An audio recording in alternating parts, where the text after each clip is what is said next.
Hello, और फिर से आपका स्वागत है इस चैनल पे। तो चलिए आज हम लोग जो एसएससी सीजीएल में जो कोटा का सिलेबस है उसमें आपका ग्रामर का जो व्याकरण का पोर्शन है वो बहुत इम्पोर्टेंट है।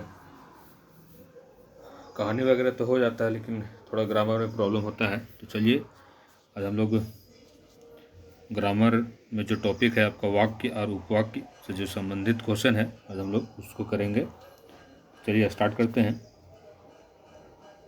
आपका पहला क्वेश्चन है, तोहिन सब भाई बहन फर्स्ट डिवीज़न से पास करा, ई कैसन वाक्य है। अब आपको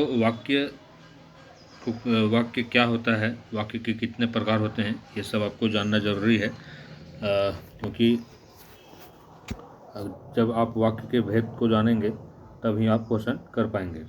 तो आपका वाक्य के आपका दो आधारों पर भेद का जो भेद को बताया गया है। आपका एक अर्थ के आधार पर और एक रचना के आधार पर।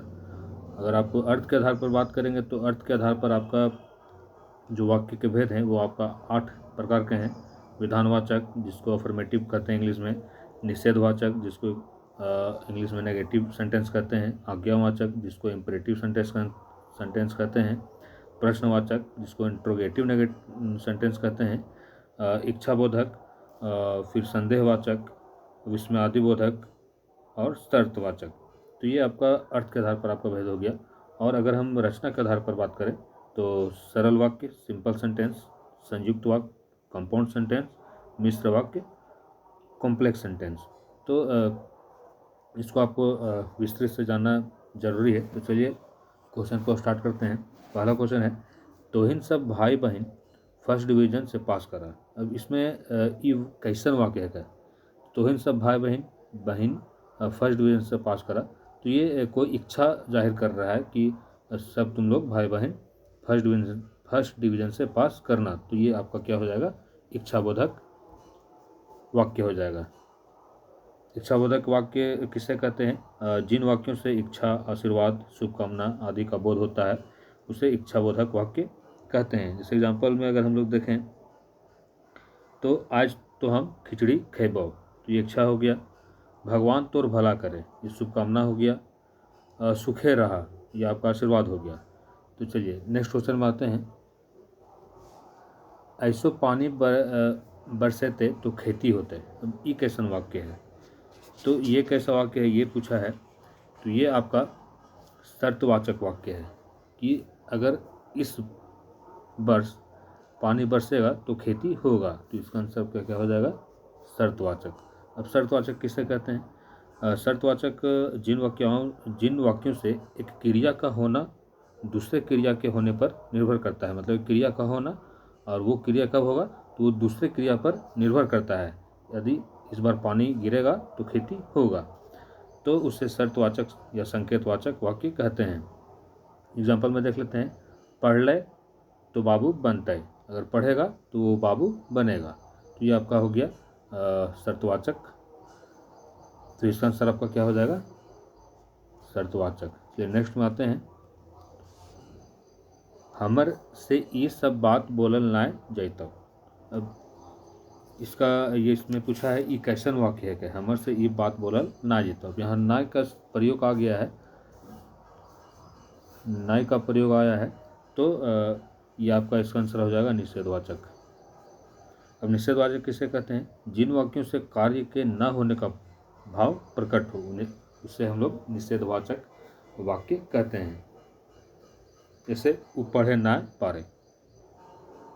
चलिए नेक्स्ट में आते हैं। हेमंत सोरेन सबके दलरुआ लगाए।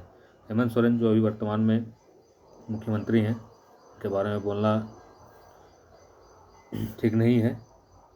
चलिए ये कैसन वाक्य है क्या, क्योंकि ये एग्ज़ाम वगैरह कुछ लिए नहीं हैं, वादा करके ये बेवफा निकल गए हैं। तो चलिए इसका आपका आंसर हो जाएगा हेमंत सोरेन सबके दुलरवा लागे। क्या लागे वो सबको पता है। तो इसका आंसर आपका हो जाएगा विधानवाचक वाक्य। विधानवाचक वाक्य किसे कहते हैं, जिन वाक्यों से क्रिया के होने या करने की सूचना मिलती हो उसे हम विधानवाचक वाक्य कहते हैं। चलिए नेक्स्ट में आते हैं। शीतली केकरो बात माने न। अब यहाँ पे नाय का शब्द आ गया। जब ना का शब्द आ गया तो निषेधवाचक उसका आंसर हो जाएगा। चलिए नेक्स्ट में आते हैं। तोय कैसन कामे पटना गेल हलें। तोय कैसन कामे पटना गेल हले। यहाँ पे ई वाक्य है क्या, मतलब कौन वाक्य है सो पूछ रहा है। तो यहाँ पे क्वेश्चन कोई कर रहा है कि तुम किस काम से पटना गया था, तो प्रश्नवाची वाक्य हो जाएगा या सवालवाची वाक्य हो जाएगा। चलिए नेक्स्ट में आते हैं। आज तो हम मुर्गा खेबो। ये आज तो आज हम मुर्गा खाएंगे, ये कैसा वाक्य है। तो ये कोई इच्छा जाहिर कर रहा है कि आज हम मुर्गा खाएंगे, तो ये आपका इच्छाबोधक वाक्य हो गया। बाबू आज स्कूल मत जो, ये कैसा वाक्य है। तो बाबू आज स्कूल मत जो ये बोल रहा है, तो ये आपको किसी को आदेश दे रहा है कि तुम आज स्कूल मत जाओ। तो इसका आंसर आपका हो जाएगा आज्ञावाचक या आदेशवाचक। अब ये जो आज्ञावाचक है इसको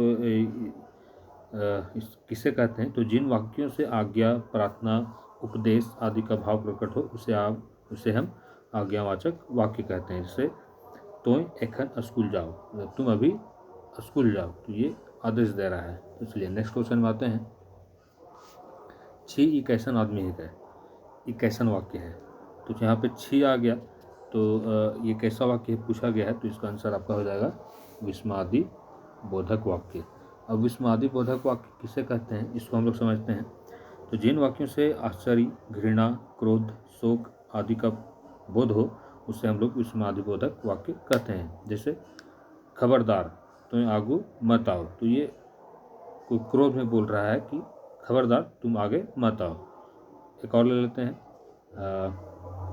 वाह पास कर गया, लोग को आश्चर्य से बोल रहा है कि वाह यह पास कर गया है, तो इसका आंसर आपका हो जाएगा विस्मादि बोधक वाक्य। नेक्स्ट में आते हैं। वो दारू पिए है, ये कैसन वाक्य है। तो दारू पिए है, तो इसमें आपका क्रिया होने की बात कही गई है, तो विधानवाचक उसे हम लोग कहते हैं। जिन वाक्यों से क्रिया के होने या करने की सूचना मिलती है, तो इसका आंसर आपका हो जाएगा विधानवाचक। नेक्स्ट, कहीं तो धोखा त ना देबे, ई कैसन वाक्य है क्या। कहीं तो धोखा तो ना देबे, ई कैसन वाक्य है क्या। तो ये संदेह में कोई बोल रहा है कि अगर हम लोग एग्जाम्पल से देखेंगे तो कोई संदेह में कह रहा है कि कहीं तुम मुझे धोखा तो नहीं तो दे दोगे, तो कहीं तो धोखा तो ना दे देबे, तो इसका आंसर आपका हो जाएगा संदेहवाचक बोधक, संदेह बोधक। अब संदेह बोधक किससे कहते हैं, तो जिन वाक्यों से संदेह या संभावना प्रकट हो उन्हें संदेहवाचक वाक्य कहते हैं। जैसे खाना खाए के सुतल होते हैं, मतलब कोई संदेह कर रहा है कि वह खाना खा करके सोया होगा। चलिए नेक्स्ट में आते हैं। तो पढ़े हैं वो भात खाए है, तो पढ़े हैं और एक सेंटेंस है वो भात खाए है, तो ये सिंपल है आपका विधान वाचक। नेक्स्ट में आते हैं। आज पानी बरसे पारे, ये कैसन वाक्य है। तो आज पानी बरसे पारे, यह संदेश में कोई संदेह में बोल रहा है कि आज पानी शायद बरसेगा, तो वो संदेह में कर रहा है, संभावना प्रकट कर रहा है, वो संभावना कर रहा है कि आज पानी बरस गया, तो इसका आंसर आपको हो जाएगा संदेह बोधक। नेक्स्ट है। ए माए कते सुंदर छुआ। अब इसका ऑप्शन देख लेते हैं। प्रश्नवाचक, विस्मादिबोधक, विधानवाचक और संदेहबोधक। तो ए माए कते सुंदर छुआ, तो यहाँ पे इसका जो आंसर हो जाएगा ये आपका विस्मादिबोधक इसका आंसर हो जाएगा, क्योंकि विस्मादिबोधक में आपका आश्चर्य, तो ये आश्चर्य से बोल रही है कि ए माए कते सुंदर छुआ। चलिए नेक्स्ट में है। वो बोलने ना जाने, वो बोलने हैं ना जाने, तो वो बोलने हैं ना जाने, यहाँ पे नाय का शब्द आ गया है बीच में, तो ये इसका आंसर आपका हो जाएगा निषेधवाचक। नेक्स्ट में आते हैं। बनावट रचना के आधार वाक्य के कई गो भेद हुए। तो बनावट और रचना के आधार पे तो वाक्य के कितना भेद होता है, ये क्वेश्चन आपसे पूछा है। तो इसका आंसर आपका हो जाएगा, क्वेश्चन है रचना के आधार है वाक्य के कितना भेद होता है। तो रचना के आधार से आपका वाक्य के 3 भेद होता है। अर्थ के आधार पर आपका वाक्य का 8 भेद होता है। विधानवाचक, निषेधवाचक, आज्ञावाचक, प्रश्नवाचक, इच्छाबोधक, संदेहवाचक, विस्मयादिबोधक, शर्तवाचक। और रचना के आधार पर आपका सरल वाक्य, संयुक्त वाक्य, मिश्र वाक्य। तो इसका आंसर आपका हो जाएगा 3। नेक्स्ट में आते हैं, अर्थ के आधार वाक्य के कितना भेद होता है। तो अर्थ के आधार वाक्य के 8 भेद होता है। बाप काड़ा चरवो गेल है, बाप काड़ा चरवो गेल है। तो ये कौन वाक्य है। अब यहाँ पे ये सरल वाक्य, संयुक्त वाक्य और मिश्र वाक्य से आपका क्वेश्चन पूछा गया है, जो रचना के आधार पर वाक्य का भेद है। तो सरल वाक्य हम किसे कहते हैं। तो जिन वाक्यों में केवल एक उद्देश्य, कर्ता और एक ही विधेय, उद्देश्य का विस्तार अर्थात एक ही क्रिया होती हो, उसे हम सरल वाक्य कहते हैं। जैसे राम खेल है, राम खेलो है, सोहन पढ़ा है, सोहन पढ़ो है। तो ये आपका हो गया सरल वाक्य। तो बाप काड़ा चरावे गेल है, तो ये पूछा है आपका, तो ये आपका आंसर हो जाएगा सरल वाक्य। नेक्स्ट है, रचना आधारे खोठाएं कौन कौन वाक्य पावल जाए। तो रचना आधारे खोठा के 3 भेद होते हैं, सरल वाक्य, संयुक्त वाक्य, मिश्र वाक्य। तो ये सब है। बाप हर जोते गेल है और माय कलवा ले गे। मतलब बाप हर जोते गेल है और माय कलवा ले गे, तो लेके यहाँ पे हो गया, लेके होगा। तो ये कैसन वाक्य है। तो अब इसका आंसर आपका हो जाएगा संयुक्त वाक्य। अब संयुक्त वाक्य किसे कहते हैं। तो संयुक्त वाक्य जिन वाक्यों में 2 या 2 से अधिक सरल वाक्य, समुचय बोधक, अवयव, मतलब जो 2 सरल वाक्य आएगा तो उसके बीच में अवयव आएगा, जैसे और, तथा, एवं, पर, किंतु, परंतु, और, मकिन, मंतु से जुड़े होंगे। तो ये आपका जब 2 सरल वाक्य और, तथा, एवं, पर, किंतु, परंतु और मकिन और मेंतु से जुड़े होंगे तो वो आपका हो जाएगा संयुक्त वाक्य। यहाँ पे देख सकते हैं कि और आपका जुड़ा हुआ है 2 सरल वाक्य से। और अगर एग्जाम्पल देखेंगे तो तथा, तथा हो जाएगा, मकिन हो जाएगा, मकिन मतलब मकिन हो जाएगा, फिर आपका परंतु हो जाएगा। तो 2 सरल वाक्य इस अवयव से जुड़ा होगा, ये जो एग्जाम्पल दे रहे हैं जो। फिर आपका और हो जाएगा, फिर आपका किंतु हो जाएगा। तो यहाँ पे देख सकते हैं और संयुक्त वाक्य से यहाँ पे 2 सरल वाक्य जुड़ा हुआ है, तो ये आपका हो जाएगा संयुक्त वाक्य। चलिए नेक्स्ट में आते हैं, रामू पढ़ो है और मामू देखो है। यहाँ पे देखिए आर आ गया, जब आर आ गया तो ये आपका संयुक्त वाक्य हो जाएगा। और, तथा, मकीन, मेंतुक, परंतु, ये आपका अगर बीच में आएगा तो आपका संयुक्त वाक्य हो जाएगा। फिर नेक्स्ट में आते हैं, एके झा कहल हला जे मातृभाषा जानले ही झारखंड के विकास होता है। एके झा बोले थे कि मातृभाषा जानले ही झारखंड के, मतलब माटी का जो भाषा अगर जानोगे तब झारखंड का विकास होगा। तो ये कौन वाक्य है। तो ये आपका मिश्र वाक्य है। अब मिश्र वाक्य किसे कहते हैं। तो जिन वाक्यों में एक मुख्य या प्रधान वाक्य हो तथा और अन्य आश्रित वाक्य उपवाक्य हो, उन्हें मिश्रित वाक्य कहते हैं। और इसमें जो वाक्य में मुख्य वाक्य से आश्रित उपवाक्य आपका हो जाएगा जे, जेकर, जखीन,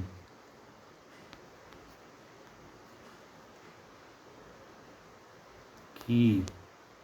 तो यहाँ देखिए, यहाँ पे जे का ये जो अब यह है जे, तो यहाँ पे आया है, तो इसका आंसर हो जाएगा मिश्र वाक्य। फिर नेक्स्ट में आते हैं, ई बात जान ले जे बेगर विद्या केकरो मान्य ना मिले है। तो इसका आंसर आपका हो जाएगा, यहाँ पे देख सकते हैं जे आया है, तो इसका आंसर हो जाएगा मिश्र वाक्य। नेक्स्ट है बाबू स्कूल जेते, ई कैसन वाक्य है। तो ये तो सरल वाक्य है, बाबू स्कूल जेते सरल वाक्य है। नेक्स्ट है आज वो आते और काल्हे जेते, मतलब आज वो आएगा और कल जाएगा। तो देख सकते हैं यहाँ पे आर आया है, आर से जुड़ा हुआ है, तो इसका आंसर आपका हो जाएगा संयुक्त वाक्य। चलिए आज हम लोग वाक्य और उपवाक्य से जो संबंधित क्वेश्चन था और जो कॉन्सेप्ट था उसको हम लोग देखें। नेक्स्ट क्लास में हम लोग कुछ और टॉपिक को लेकर के डिस्कस करेंगे। धन्यवाद।